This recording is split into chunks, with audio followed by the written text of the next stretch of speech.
Hello students, how are you? Very good students. अभी इसके previous class में हमने रोलिंग फ्रिक्शन के विषय में डिस्कस किया था कि रोलिंग फ्रिक्शन क्या है, उसका काज क्या है, रोलिंग फ्रिक्शन की वैल्यू स्मॉलर क्यों होती है स्लाइडिंग फ्रिक्शन या काइनेटिक फ्रिक्शन से। अब हम रोलिंग फ्रिक्शन के लाज डिस्कस करेंगे। आइए देखते हैं रोलिंग फ्रिक्शन के लाज क्या है।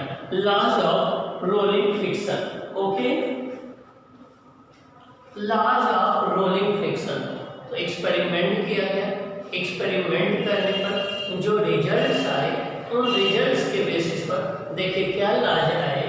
Experiment shows that rolling friction is directly proportional to the normal reaction. Means rolling friction का जो मैग्नीट्यूड है वो डायरेक्टली प्रोपोर्शनल होता है किसके? नॉर्मल रिएक्शन के। नॉर्मल रिएक्शन ज़्यादा होगा, रोलिंग फ्रिक्शन ज़्यादा होगा, नॉर्मल रिएक्शन कम होगा, रोलिंग फ्रिक्शन की वैल्यू कम होगी। इसका मतलब ये हो गया कि जब दो बॉडी एक दूसरे को स्ट्रांगली प्रेस कर रही होगी तो नॉर्मल रिएक्शन ज़्यादा होगा तो रोलिंग फ्रिक्शन ज़्यादा होगा। अगर वो नॉर्मल रिएक्शन कम होगा तो रोलिंग फ्रिक्शन कम होगा। ये फर्स्ट रूल हो गया। सेकंड रूल ये कहता है rolling friction is inversely proportional to the radius of the rolling body. जो बॉडी रोल कर रही है वो कोई सॉलिड स्फीयर हो सकता है, कोई डिस्क हो सकता है, कोई रिंग हो सकती है, उसकी रेडियस की इनवर्सली प्रोपोर्शनल में है। मीन्स रेडियस ज़्यादा होगी तो रोलिंग फ्रिक्शन की वैल्यू कम होगी, रेडियस कम होगी तो रोलिंग फ्रिक्शन की वैल्यू ज़्यादा होगी। ओके, ये ही एक ऐसा फ्रिक्शन है जो रेडियस पर डिपेंड कर रहा है, बाकी और कोई फ्रिक्शन रेडियस पर नहीं डिपेंड किए। दोनों को कंबाइन कर देंगे इक्वेशन फर्स्ट और सेकंड को तो ये फार प्रोपोर्शनल n अपॉन r हो जाएगा।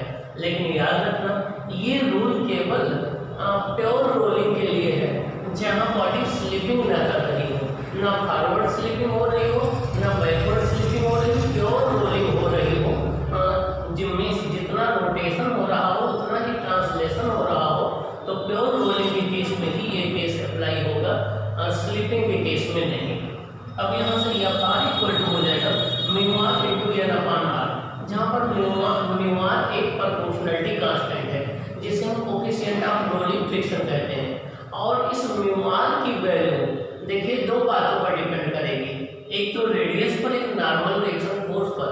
और अभी तक जब हम लोगों ने coefficient of static friction study किया था या coefficient of kinetic friction study किया था तो उसकी कोई यूनिट नहीं होती थी, कोई डायमेंशन नहीं होती थी, यूनिट लेस डायमेंशन लेस हुआ करता था। लेकिन अब ऐसा नहीं है। अब यहाँ पर म्यू r की जो यूनिट आएगी वो मीटर में आएगी, तो म्यू r की SI यूनिट क्या होगी? मीटर होगी। और इसे हम कोफिशिएंट ऑफ क्या बोलेंगे? रोलिंग फ्रिक्शन बोलेंगे। क्या बोलेंगे? रोलिंग फ्रिक्शन बोलेंगे। और एक गिवन बॉडी के लिए रेडियस कांस्टेंट होगी, नॉर्मल रिएक्शन फोर्स कांस्टेंट होगा, तो एक गिवन बॉडी के लिए म्यू r की वैल्यू कांस्टेंट होगी। लेकिन डिफरेंट बॉडी के लिए r की वैल्यू डिफरेंट होगी तो म्यू r की वैल्यू चेंज हो जाएगी। आइए हम देखते हैं कि फ्रिक्शन, हमने बार बार बोला था आपको कि फ्रिक्शन एक कंटैक्ट फोर्स का कंपोनेंट होता है। Friction is a parallel component of contact force. How, इसको हम एक्सप्लेन करने की कोशिश करेंगे। आइए देखिए, ये कोई ब्लॉक है, इस सरफेस पर रखा गया है। जब कोई ब्लॉक किसी सरफेस पर रखा जाता है तो दोनों बॉडी के मॉलिक्यूल्स के बीच में अट्रैक्शन फोर्स लगता है। जब किसी एक बॉडी को दूसरी बॉडी के कांटेक्ट में रखते हैं तो दोनों के मॉलिक्यूल्स के बीच में, दोनों के एटम के बीच में अट्रैक्शन फोर्स एक्ट करता है। उन अट्रैक्शन फोर्स का जो रिजल्टेंट होता है उसे हम कांटेक्ट फोर्स बोलते हैं। और दोनों बॉडी एक दूसरे पर कांटेक्ट फोर्स अप्लाई करती हैं। ये कांटेक्ट फोर्स इक्वल और अपोजिट होता है, न्यूटन थर्ड लॉ को फॉलो करता है। और इसी कांटेक्ट फोर्स का एक पैरेलल कंपोनेंट फ्रिक्शन फोर्स का रोल प्ले करने लगता है और इसका normal component normal reaction force बन जाता है। कैसे, आइए हम एक्सप्लेन करते हैं। When two bodies are placed in contact with each other, जब दो बॉडी एक दूसरे के कांटेक्ट में रखी जाती हैं, attractive forces act between their particles eight the point of contact. Point of contact पर दोनों बॉडी के मॉलिक्यूल्स, दोनों बॉडी के पार्टिकल्स के बीच में अट्रैक्शन फोर्स एक्ट करते हैं। As a result, each body exerts a force on another each body exerts a force on another body on the other body called contact force। और इसी की वजह से एक बॉडी दूसरी बॉडी पर एक फोर्स एग्जर्ट करती है जिसे हम क्या बोलते हैं, कंटैक्ट फोर्स बोलते हैं। क्या बोलते हैं, कंटैक्ट फोर्स बोलते हैं। These mutual contact forces are equal and opposite and obey the Newton third law। देखिए ये सरफेस इस ब्लॉक पर एक कंटैक्ट फोर्स P अप्लाई कर रहा है, तो ये ब्लॉक भी इस सरफेस पर एक contact force P dash apply कर रहा है। दोनों के magnitude equal but direction opposite है। इसका एक पैरेलल कंपोनेंट ये फ्रिक्शन फोर्स बन जा रहा है, नॉर्मल कंपोनेंट है नॉर्मल रिएक्शन फोर्स बन जा रहा है। इसका perpendicular component normal reaction force बन गया, पैरेलल कंपोनेंट फ्रिक्शन बन गया। तो फ्रिक्शन भी न्यूटन थर्ड लॉ को फॉलो कर रहा है, नॉर्मल रिएक्शन फोर्स भी न्यूटन थर्ड लॉ को फॉलो कर रहा है, कंटैक्ट फोर्स भी न्यूटन थर्ड लॉ को फॉलो कर रहा है। The component of contact force normal to the surface is called normal reaction N। The component of the contact force parallel to the surface is called friction। Means contact force का जो normal component है surface के वो normal reaction बन जाता है, जो parallel component है उसे हम लोग फ्रिक्शन फोर्स बोलते हैं। एक बार मैं फिर एक्सप्लेन कर दूं, जब भी दो बॉडी एक दूसरे के कांटेक्ट में रखी जाती हैं तो उस केस में दोनों के बॉडी के बीच में दोनों बॉडी के मॉलिक्यूल्स के बीच में अट्रैक्टिव फोर्सेज ऐड करने लगते हैं। इन अट्रैक्टिव फोर्सेज की वजह से दोनों के बीच में एक फोर्स ऐड करने लगता है। दोनों बॉडी एक दूसरे पर एक फोर्स एग्जर्ट करती हैं, इसको हमने P से डिनोट किया है। इन फोर्स को हम कंटैक्ट फोर्स बोलते हैं। कंटैक्ट फोर्स इक्वल और अपोजिट होते हैं, ये न्यूटन थर्ड लॉ को फॉलो करते हैं। इसका मतलब सरफेस जितना कंटैक्ट फोर्स ब्लॉक पर अप्लाई करता है उतना ही कंटैक्ट फोर्स ब्लॉक जो है सरफेस पर अप्लाई करता है। इस कंटैक्ट फोर्स का जो पैरेलल कंपोनेंट है सरफेस के वो फ्रिक्शन फोर्स कहलाता है, और जो नॉर्मल कंपोनेंट है उसे नॉर्मल रिएक्शन फोर्स बोलते हैं। तो फ्रिक्शन फोर्स एक तरह से कंटैक्ट फोर्स का एक कंपोनेंट है। चूंकि कंटैक्ट फोर्स एक इलेक्ट्रोमैग्नेटिक फोर्स है तो फ्रिक्शन फोर्स भी एक इलेक्ट्रोमैग्नेटिक फोर्स है। आइए अब हम फ्रिक्शन की दूसरी एक्सप्लेनेशन देखते हैं कि फ्रिक्शन की ओरिजिन कहाँ से है। देखिए सेकंड एक्सप्लेनेशन, ये देखिए ये कोई ब्लॉक, ये कोई एक सरफेस है।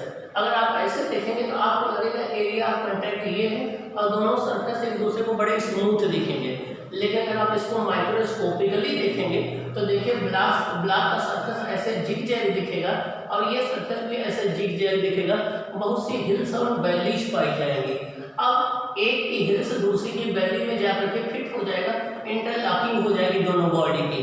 इंटरलॉकिंग होने से जब हम इस बॉडी को पुल करेंगे तो उस इंटरलॉकिंग को तोड़ना पड़ेगा और हमें कुछ फोर्स एग्जर्ट करना पड़ेगा।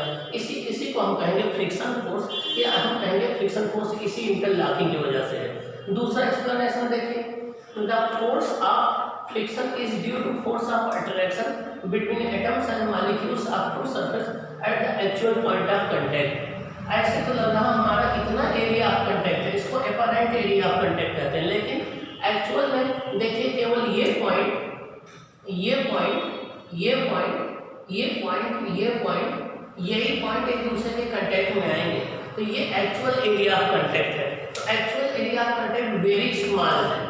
Actual area of contact very small से और वेट लार्ज है तो एक लार्ज प्रेशर एग्जर्ट होगा। लार्ज प्रेशर एग्जर्ट होने से दोनों के मॉलिक्यूल इतने पास आ जाएंगे जिनके बीच में बॉन्डिंग हो जाएगी, और बॉन्डिंग हो जाने की वजह से ये एक दूसरे से ब्लॉक हो जाएंगे।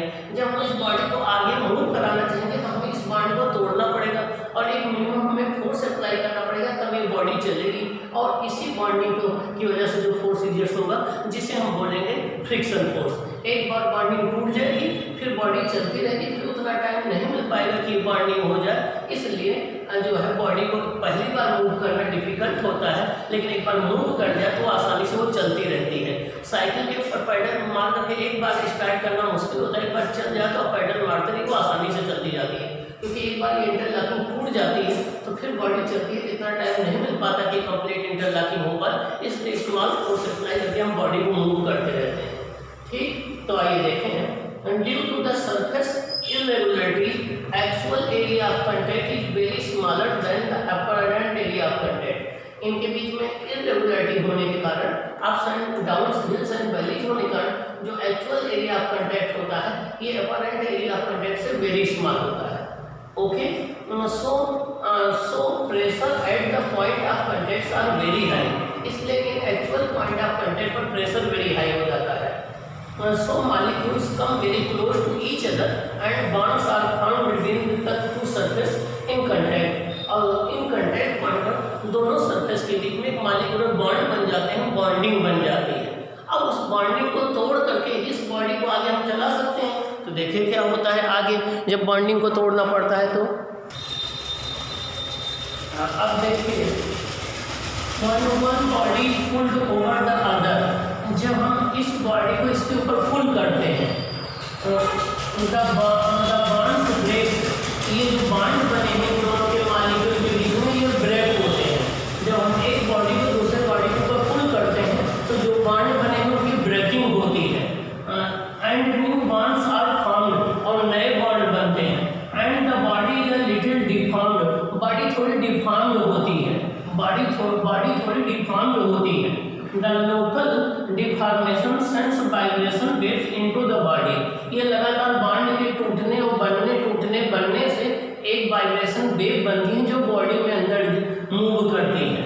Into these vibrations finally damped out and energy appears as a heat, ये जो वाइब्रेशंस हैं ये डैम्ड हो जाते हैं, खत्म हो जाते हैं और एनर्जी हीट के रूप में अपीयर होती है, इसलिए बॉडी गर्म हो जाती है जब रब करती है तो।